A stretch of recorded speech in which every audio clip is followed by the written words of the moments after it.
Ele foi um símbolo do Holocausto. Um assassino metódico, um monstro do Holocausto nazista. Eichmann foi diretamente responsável pelo assassinato de 6 milhões de judeus. O Mossad recebeu informações que ele estava vivendo em Buenos Aires. Tínhamos certeza de que aquele homem era Adolf Eichmann. Os agentes do Mossad estavam correndo um terrível risco pessoal nessa operação. A ordem era muito simples: capturá-lo e levá-lo a Israel vivo.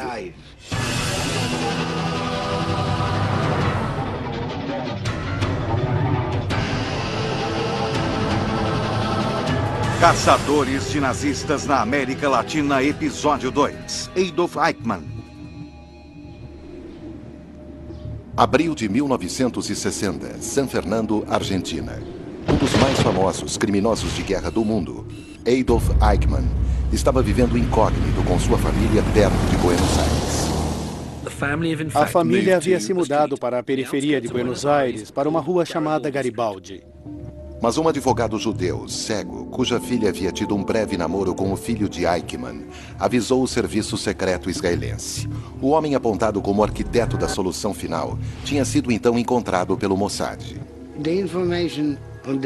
A informação era de que ele estava na Argentina, usando o nome Ricardo Clement, e vivia em San Fernando, subúrbio de Buenos Aires, em uma casa isolada.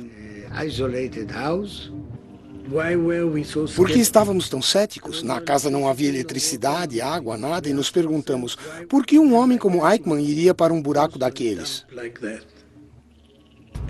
Os agentes do Mossad achavam que Eichmann, tenente-coronel da SS, assassino de 6 milhões de judeus, não iria querer viver num bangalô tão modesto. Era impossível.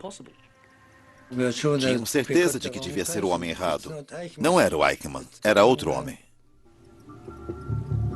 O espião do Mossad, Zvi Aharoni, foi então enviado à Argentina para investigar e alistou um voluntário local para ajudar.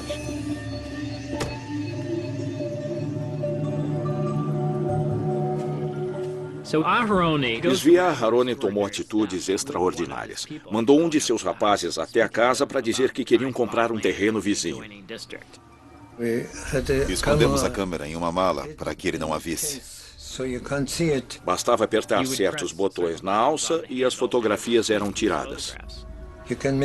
Dava para tirar fotos e o homem não sabia que estava sendo fotografado. E foi assim que tiramos essas fotografias. Ele tirou as fotos do homem que pensava ser Eichmann, olhou e comparou com antigos retratos de Eichmann. A orelha esquerda era como uma digital. Fotografamos esse homem de perfil e tínhamos uma fotografia de Eichmann, de uniforme da SS, na mesma posição. Estávamos quase certos, mas não 100%, de que aquele homem era Eichmann. Tel Aviv, Israel, 8 de abril de 1960. Aharoni voltou a Israel e apresentou as fotos para o chefe do Mossad, Isser Harel. Harel a levou direto ao primeiro-ministro Davi Ben-Gurion. Ben-Gurion reconheceu então uma oportunidade. Ele estava temendo que a juventude israelense esquecesse o que houve aos judeus e que o mundo também esquecesse. Ben-Gurion convenceu-se de que era Eichmann e instruiu Isser Harel a trazê-lo a Israel para ser julgado lá. 15 de abril de 1960. O plano era simples, mas ousado. Uma equipe de agentes secretos sequestraria o criminoso de guerra e o levaria por 12.200 quilômetros até Jerusalém. Harel convocou o único homem com capacidade e coragem de realizar tal operação, o comandante do Mossad, Rafi Eitan. Pensei, de quantas pessoas vou precisar? E então comecei a escolhê-las. Rafi Eitan reuniu uma equipe quase padrão daquilo que vemos em filmes ou romances de espionagem. Cada indivíduo da equipe foi escolhido por sua especialidade: um falsificador, ou um mestre dos disfarces, ou alguém excelente em logística. Não havia James Bonds, homens charmosos em ternos vistosos. Eram homens comuns que jamais se destacariam na multidão e por isso eram tão bons. Para os agentes, a missão era pessoal. Adolf Eichmann era o homem que fazia os trens nazistas da morte saírem na hora. Ele era o homem que tinha ajudado a enviar milhões de judeus de toda a Europa ocupada às câmaras de gás. Eichmann era tido como o arquiteto da solução final e era muito bom no que fazia. Os pais de muitos dos agentes foram mortos essencialmente pelas mãos daquele homem. Era um nazista fanático, intenso, ferozmente eficiente e virulento. Perto do final da guerra, ele disse a um outro nazista que morreria feliz, sabendo que havia matado 6 milhões de judeus. Seu papel era isolar as populações judaicas, levá-las aos guetos e, no final, enviá-las aos campos de extermínio como Auschwitz. Era quase como se estivesse operando uma fábrica, a fábrica da morte. Eichmann era especialista em judeus e sabia muito a respeito deles. Era um burocrata, mas também saía em campo. Ele ia ver as técnicas que estavam sendo usadas nos caminhões de gás e como matar judeus com tiros. Ele tinha contato direto. Ele era um nazista inescrupuloso, assassino e cruel, disso não há dúvida. Era uma operação extremamente significativa para o Mossad. Se aquela operação fosse um sucesso, colocaria o Mossad no mapa. Era algo incrivelmente ousado para os israelenses. Eles queriam mostrar ao mundo que não se mexia com Israel. Não importa onde estiverem, vamos pegá-los. Buenos Aires, Argentina, 22 a 24 de abril de 1960. 2 semanas depois de Eichmann ter sido fotografado, uma equipe de reconhecimento de agentes do Mossad chega à Argentina em voos separados e em dias diferentes. Todos viajamos com passaportes falsos, de idiomas que não dominávamos, de países que não conhecíamos e não tínhamos ninguém a quem recorrer. O pessoal da logística do Mossad fez nossa programação. Como chegar à Argentina, hotéis onde ficar, qual identificação usar. 25 de abril de 1960. Sua tarefa: confirmar que o homem na fotografia ainda estava no mesmo endereço. O especialista em vigilância Avraham Bendor se dirigiu para a rua Garibaldi. Eu queria ver a área e a vizinhança. Svi estava dirigindo e eu sentado ao lado.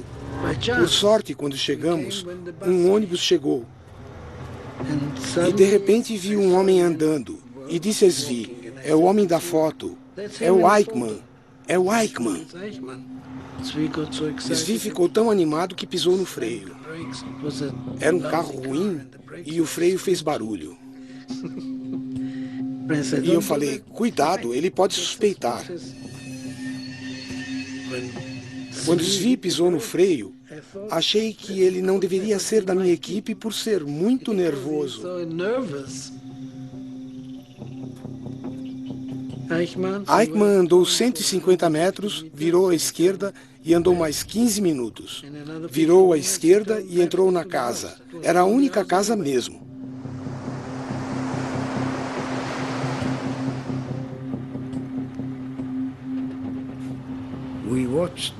Vigiamos a casa de Eichmann durante dias. Eles começaram a descobrir exatamente o que Eichmann fazia.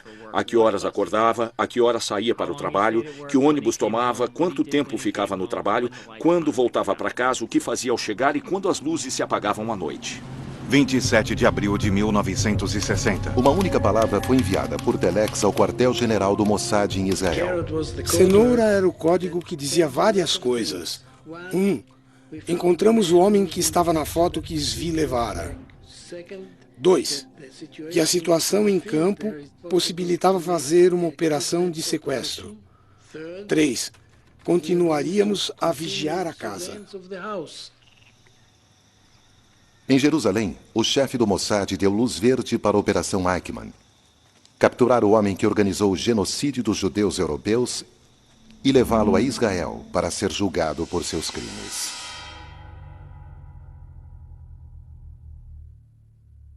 Eu tinha 14 anos quando deixei a Tchecoslováquia. Fomos para a Hungria e, em 1944, fomos levados a Auschwitz. Todos nós, minha mãe, minha irmã, meu avô, minha tia e eu, juntos no trem. Estávamos com muito medo, com fome, frio, humilhados. Fomos levados para Auschwitz para sermos exterminados. Após dizimar a população judaica polonesa em 1944, Eichmann enviou os 700 mil judeus da Hungria para a morte. Qualquer pessoa que seja judeu húngaro ou tenha raízes na Hungria e fosse judeu, terá um parente e ancestral que foi morto por Eichmann. As portas se abriram e a primeira coisa que ouvimos foi um pastor alemão latino.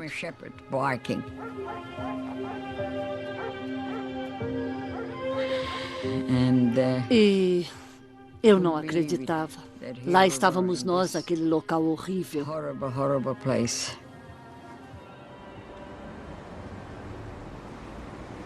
O chefe do Mossad sabia que não adiantava pedir à Argentina que extraditasse Eichmann. Isso levaria o nazista a se esconder. 4 de maio de 1960. A equipe de sequestro chegou, mas eles têm muitas coisas a fazer. Não é só atingi-lo na cabeça, colocá-lo num carro, colocá-lo num avião, vamos para casa, missão cumprida. É preciso pensar, se o pegarmos, onde vamos manter? Precisavam então alugar uma casa, e alugar uma casa em 1960 na Argentina não era uma coisa fácil de se fazer. Havia muitas coisas desse tipo que não haviam sido levadas em consideração e que eles precisavam fazer. Essa tarefa foi dada ao mestre dos disfarces, Itzhak Nesher. Posando como um locatário, ele encontrou uma casa a 1 hora de Buenos Aires. Eles escolheram aquela casa por ser afastada dos vizinhos, ter um quintal fechado e diversos aposentos grandes suficientes para receber todos aqueles agentes. Era uma casa normal numa área quieta em Buenos Aires. Esse era o primeiro fator. O segundo era o fato de precisarem tirar Eichmann do país. Harel teve a ideia de talvez transportarem Eichmann num avião da El Al. Mas a Companhia Aérea Nacional de Israel não voava para Buenos Aires, com uma incrível exceção.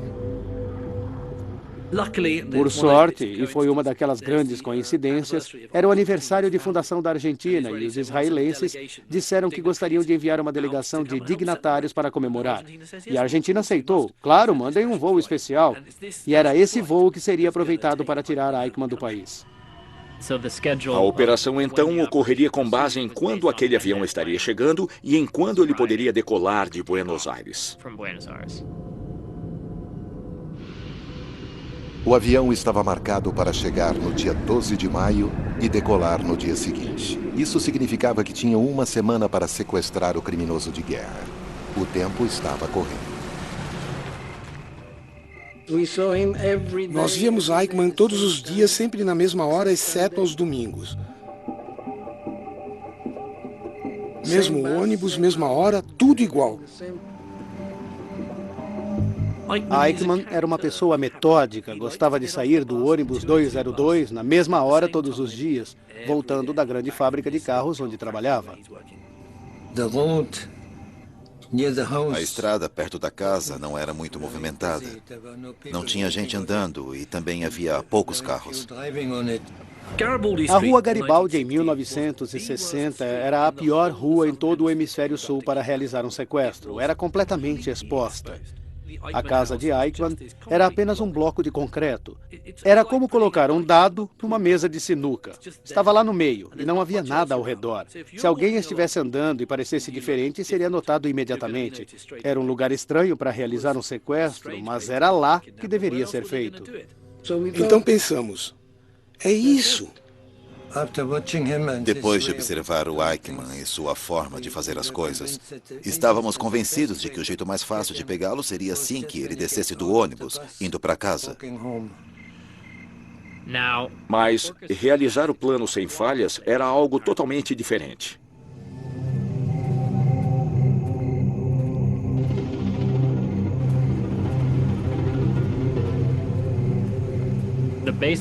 O plano básico era, quando Eichmann descesse do ônibus ao voltar do trabalho à noite, assim que virasse a esquina para entrar na estradinha que levava para sua casa, seria pego.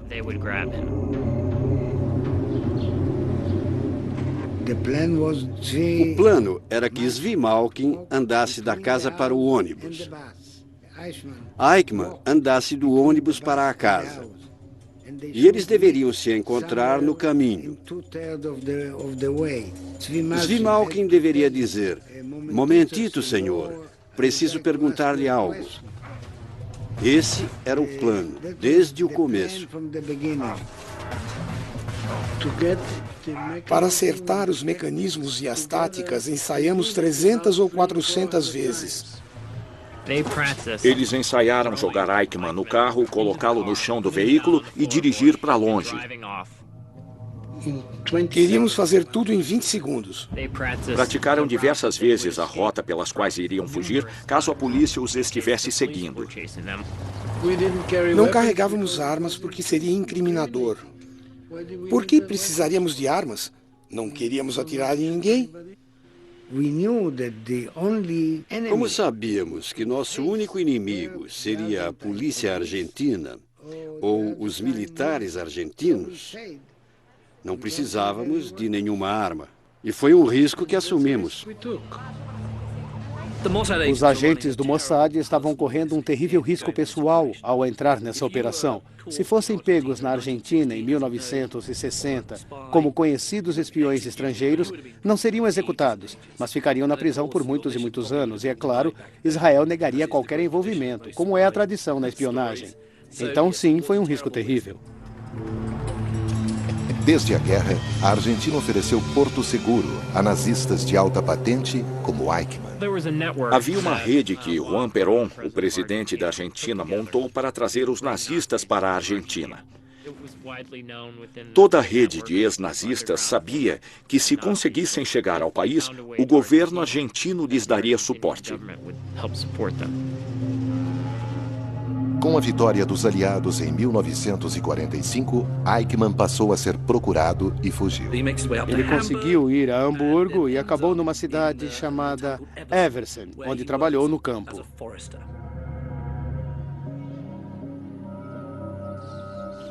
Lá ele encontrou um antigo guia nazista que orientava como criar galinhas. Mas em 1950, temendo ser capturado, simpatizantes nazistas da Igreja Católica ajudaram a organizar a passagem de Eichmann para a América do Sul, partindo do porto de Gênova, sob o nome de Ricardo Clement. A rota que ele usou era uma rota de fuga muito conhecida. Algumas pessoas até a chamavam de Caminho dos Ratos.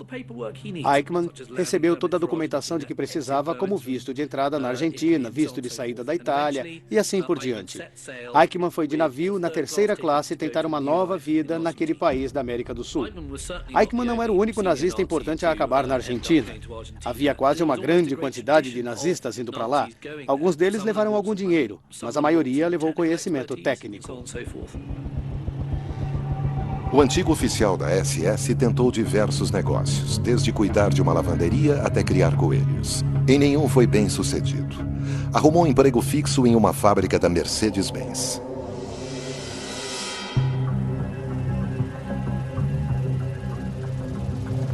A ditadura militar da Argentina havia recebido nazistas como Eichmann e não aceitaria tão bem uma equipe de espiões israelenses em seu território. Para enganar as autoridades, os agentes forjaram diversas placas para os veículos de fuga. Tínhamos 3 placas de carros e elas não eram trocadas automaticamente, como nos filmes do James Bond. Tínhamos que colocar uma placa em cima da outra para não perdermos tempo tirando a de baixo. Era bem melhor do que nos filmes, muito mais rápido. Para cada placa tínhamos documentos diferentes. Na Argentina dos anos 50, os carros de aluguel não eram os sedãs bonitos de hoje em dia. Estavam caindo aos pedaços e sempre podiam quebrar.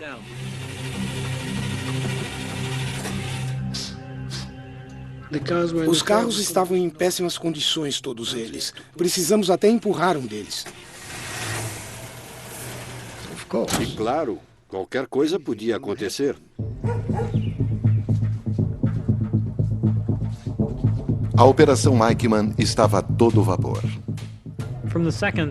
Assim que Eichmann se escondeu após a guerra, sempre se preocupou em ser encontrado.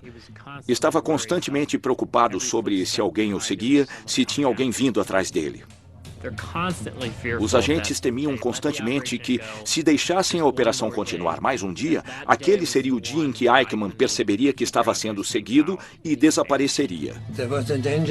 Havia o perigo dele tentar escapar e fugir de nós. É claro que havia o perigo. De uma forma ou de outra, com luto ou não, aquele era o momento de agir.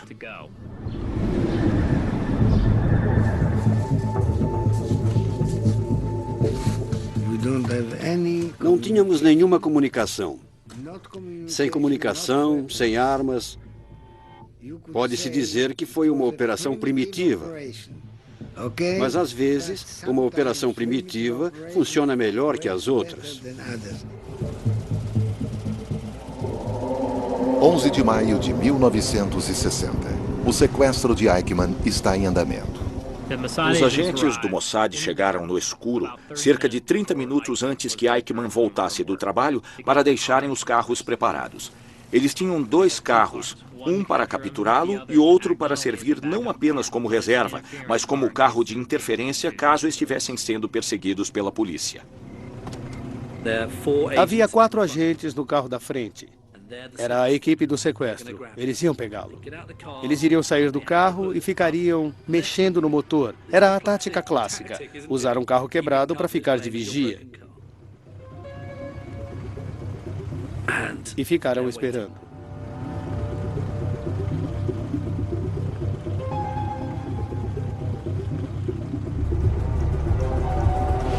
Às 7h40 da noite. O ônibus chegou e eles esperaram a Eichmann descer. Mas Eichmann não estava lá. Eles não podiam acreditar. A única noite em que ele não chegou no ônibus às 7 da noite foi a noite em que iríamos pegá-lo. O pessoal estava, como direi, muito tenso. 11 de maio de 1960, 8 da noite.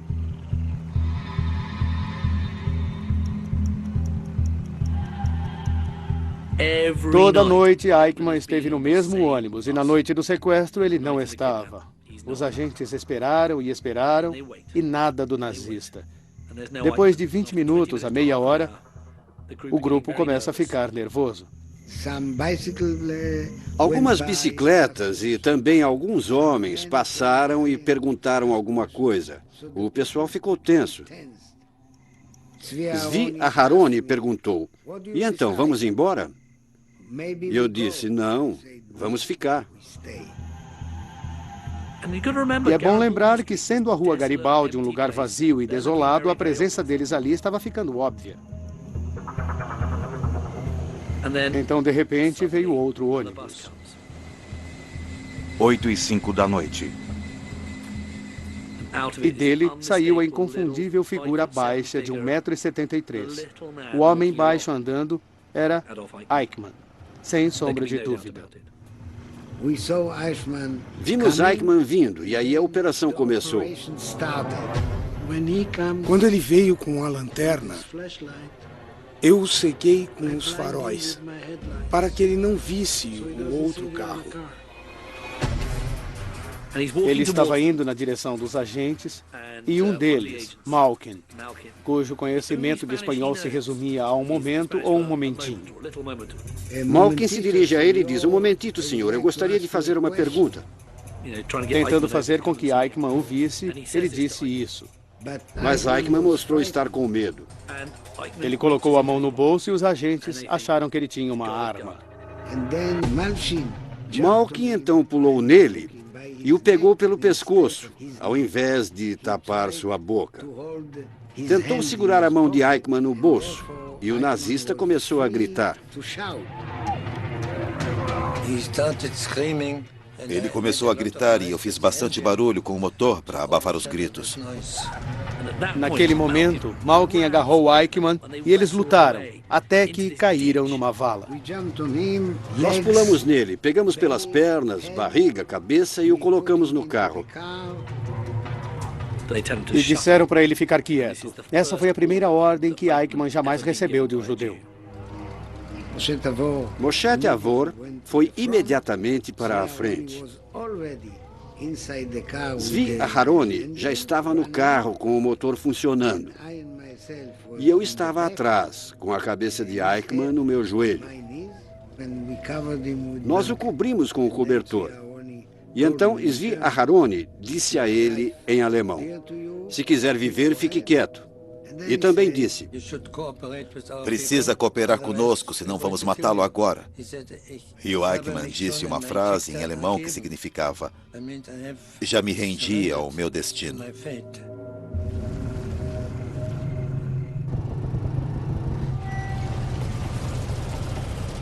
Eichmann estava no carro e eu tinha que liderar o caminho para o esconderijo.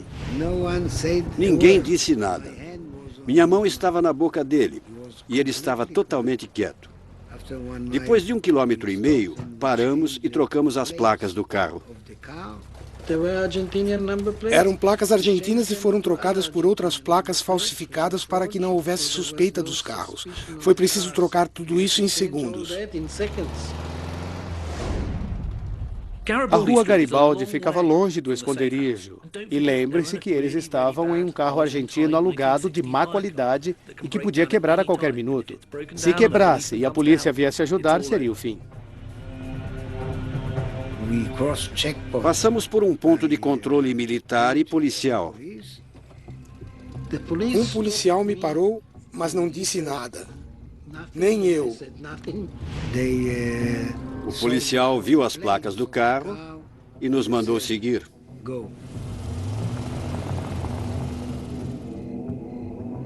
Foi um trajeto nervoso, mas finalmente eles conseguiram chegar ao esconderijo e o levaram para dentro. Colocamos óculos vendados em seu rosto para que ele não visse ninguém e não pudesse se lembrar de ninguém. Não podíamos falar nenhuma sílaba. Não falamos com ele. Ele tampouco falou conosco. Tiramos as roupas dele para verificar se não carregava nenhuma arma ou lâmina para se matar. Ele foi examinado por um médico que fazia parte da equipe para confirmar se estava bem do coração. É muito estressante ser sequestrado. E eles precisavam fazer uma coisa, estavam 90% certos de terem pego o Eichmann, mas não estavam 100%. E precisavam então verificar se não estavam sequestrando o homem errado. Antes de irmos para a Argentina, estudamos a pasta da SS que tínhamos em nosso arquivo. Sabíamos as medidas de Eichmann, suas cicatrizes faciais, essas coisas. E tudo isso nos ajudou a identificá-lo antes de interrogá-lo. 9h15 da noite. Um dos agentes recebeu a missão de interrogar Eichmann para estabelecer exatamente quem ele era, o que andou fazendo e assim por diante. Perguntei a ele qual é o seu nome e ele disse Ricardo Clement. E esse é seu nome verdadeiro? E ele se recusou a responder.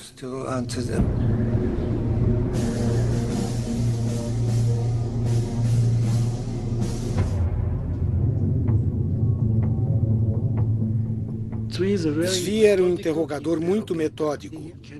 Ele conseguia tirar uma pessoa do sério ao fazer a mesma pergunta devagar, várias vezes. Ricardo Clement? Esse sempre foi seu nome? Qual era o seu nome antes?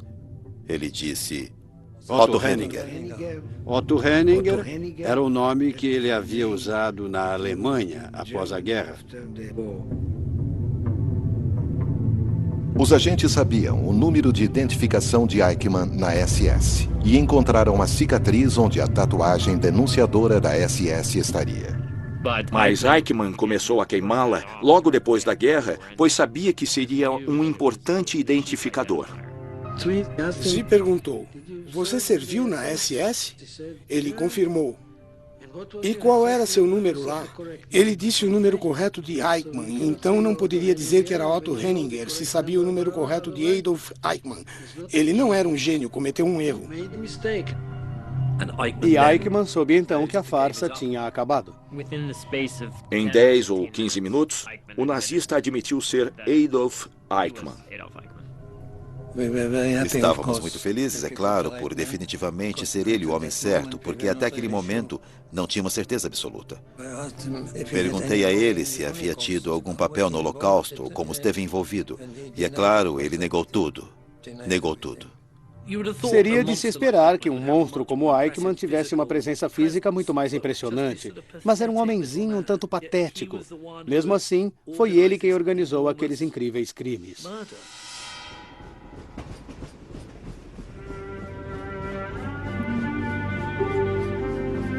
Odeio trens. E quando ouço esse som, sou imediatamente transportada de volta a 1944 e à viagem a Auschwitz. Tínhamos que sair do trem. Vimos o soldado ali e vimos que as pessoas estavam de pé na fila. E um ia para a esquerda e um para a direita. Nós fomos para a direita. E os mais velhos foram imediatamente para as câmaras de gás. Não vi mais minha avó. Não a vi indo embora. Eles sempre separavam as famílias. Minha tia e eu de um lado, minha irmã e a mãe do outro. E foi a última vez que as vi. 13 de maio de 1960. A missão havia sido perfeita até ali. O avião israelense especial que tiraria Eichmann do país iria atrasar. A equipe tinha um problema sério em mãos. Estavam presos naquela casa, com aquela figura do mal importante nas mãos e a milhares de quilômetros longe de casa.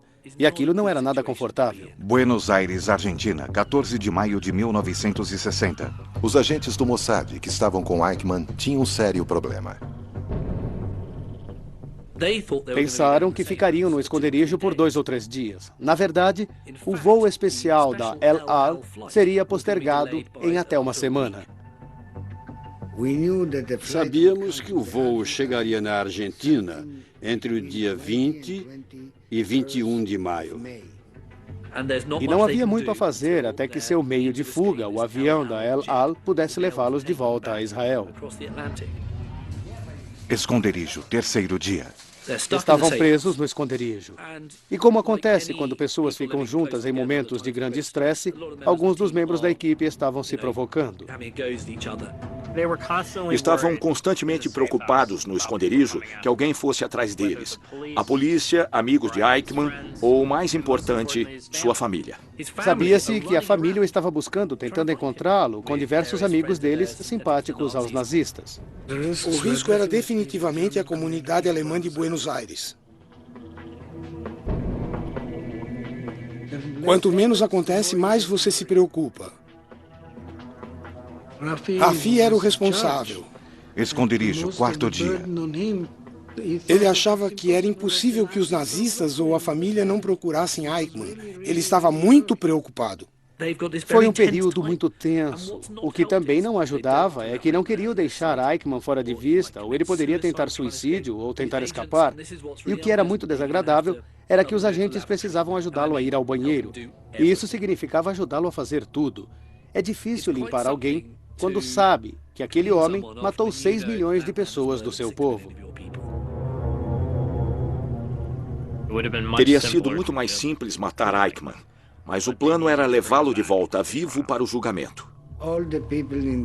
Todos que estavam na casa, alguns inclusive sobreviventes do Holocausto, sabiam como era importante levar Eichmann vivo para Israel.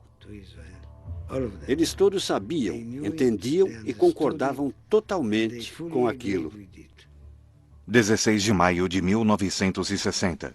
Os agentes insistiram que Eichmann assinasse um documento dizendo que ele estava voltando para Israel por vontade própria, pois se fossem pegos pelas autoridades argentinas, poderia ser sua única salvação. Eichmann tentou manipulá-los dizendo: sou cidadão alemão, deveria ser julgado na Alemanha. Mas eles disseram, você vai para Israel, e acabaram conseguindo que ele assinasse. Ele me deu uma carta, tenho essa carta aqui que diz: eu, Adolf Eichmann, signatário desta carta, declaro estar pronto a ir para Israel para aliviar minha consciência.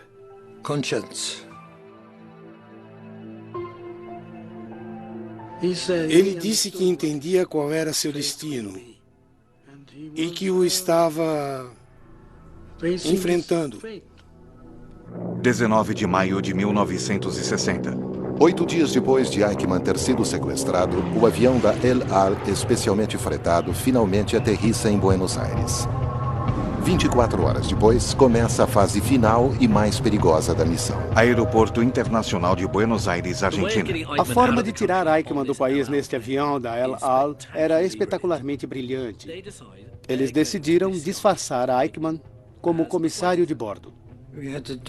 O médico da equipe que cuidava dele deu uma injeção nele. Os agentes iriam fazer de conta que ele estava bêbado, então saíram do esconderijo. 11 da noite. Finalmente chegaram ao aeroporto e se dirigiram para uma área especial onde a tripulação podia entrar. E lá estava Eichmann ligeiramente comatoso. Eles o tiraram do carro e o carregaram para o avião vestindo o uniforme de aeronauta. E ficamos esperando a decolagem ser liberada. A tripulação diplomática que havia ido à Argentina havia desembarcado. O único passageiro voltando a Israel, além da tripulação e do Mossad, era Adolf Eichmann. Contaram à tripulação apenas cerca de 1 hora antes da decolagem que estavam levando Adolf Eichmann para fora do país. Os agentes viajam como diplomatas israelenses e a tripulação da El Al. Mesmo depois de terem colocado Eichmann no avião, na poltrona da primeira classe, ainda não estavam em casa. As autoridades argentinas de imigração apareceram no avião, pois era seu direito. Queriam verificar os passaportes e andaram pelo avião fazendo isso. Claro, havia um passaporte para Eichmann com nome falso. O que há com ele? Perguntou um oficial argentino. Está bêbado, muita diversão. Sabe como é Buenos Aires, muitas noitadas, garotas. E por sorte o argentino achou que era perfeitamente normal. Não era o primeiro comissário bêbado que eles haviam visto, então saíram e a escada foi retirada do avião. Estavam prontos para decolar. Estavam taxiando para a pista quando de repente o controle de tráfego aéreo mandou parar. Ainda não podem ir a lugar algum. Imagine só aquele momento. Estavam com Eichmann prontos para decolar. E agora surge outro problema.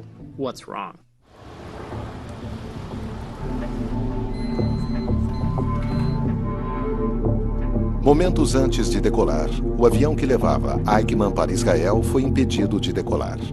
Disseram 5 minutos, depois 10 minutos e depois 20 minutos. Estávamos suspeitando de tudo. Estávamos muito tensos. Será que as autoridades haviam sido avisadas que Eichmann estava a bordo? Será que a operação fracassaria? Yasser Harel queria decolar sem permissão e arriscar a bravura da Força Aérea Argentina, quando um rapaz chamado Shaul, que era o navegador do avião, disse: "Vou sair e ver qual é o problema."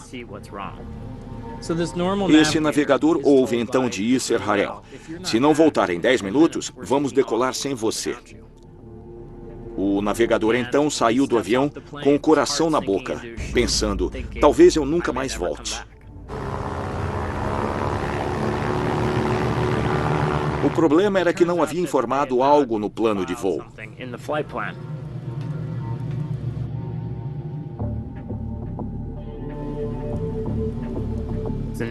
O navegador voltou a tempo ao avião e eles decolaram. Claro, foi um grande alívio e satisfação. Finalmente decolamos e estávamos no ar com Eichmann no avião. O piloto anunciou quando o avião saiu do espaço aéreo argentino. Houve então uma comemoração por haverem conseguido. Mas ainda não estavam em casa. Naquela época, normalmente se voava de Buenos Aires para o norte do Brasil, após reabastecer em Recife, cruzavam o Atlântico até Dakar, na África, onde se reabasteciam, e dali seguiam para Israel. Mas claro que os israelenses não queriam ficar na América do Sul, caso alguém estivesse atrás deles. Tinham então que tentar cruzar o Atlântico até Dakar com apenas um tanque de combustível. Foi arriscado, pois estavam quase no vapor quando aterrissaram.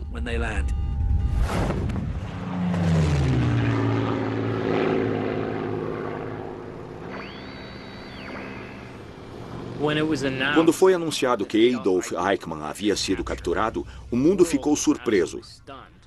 Ver o serviço secreto israelense capturar uma pessoa a milhares de quilômetros dali e fazer tudo de forma secreta foi algo extraordinário. Um ano depois, 11 de abril de 1961, Jerusalém. O julgamento de Eichmann foi, de muitas formas, mais do que icônico. Na verdade, colocou o Holocausto no mapa cultural. Aquilo lembrou ao mundo o que havia acontecido no Holocausto e lançou uma investigação sobre a experiência judaica durante a guerra. Sem o julgamento, as pessoas talvez tivessem varrido o Holocausto para debaixo do tapete. Houve testemunhos muito poderosos durante o julgamento, pessoas que tinham conhecido Eichmann ou sobrevivido aos campos. E o alcance e a selvageria do que havia acontecido eram incrivelmente emocionantes. A defesa de Eichmann era aquela velha, cansada, antiquada e entediante desculpa: eu estava seguindo ordens. Eichmann foi declarado culpado, o que não foi surpresa, e ele seria executado.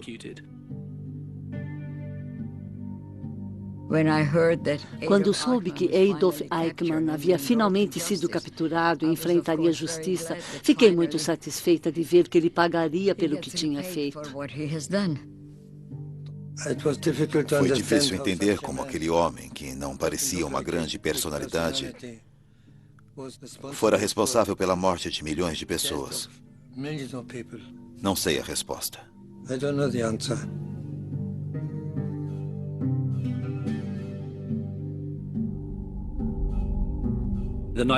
Na véspera de seu enforcamento, ele escreveu cartas para sua família e declarou o quanto amava a Alemanha e que tudo o que fez foi pela sua pátria.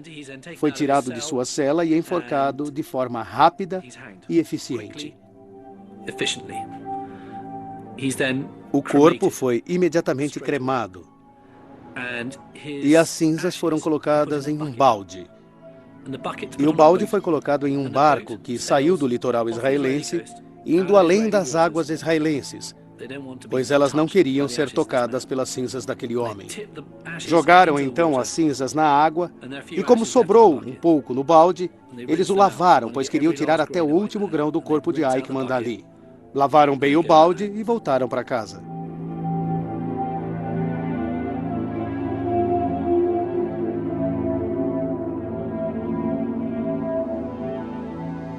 O fim foi justo. Versão Marshmallow São Paulo.